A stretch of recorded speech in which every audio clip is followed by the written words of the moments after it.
So it's definitely calling for dehum. So let me do this carefully and then we'll see what it's doing. So I've got a cooling call and a dehum call right now. So that is going to be subcooling mode. Looks like it's trying to find its way. Circuit 2. Okay.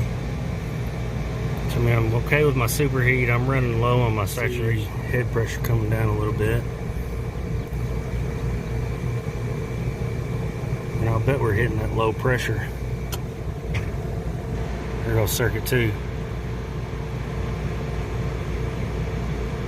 Circuit 1's still running. So I don't know what that low pressure switch trips at, but that's what was cutting me out.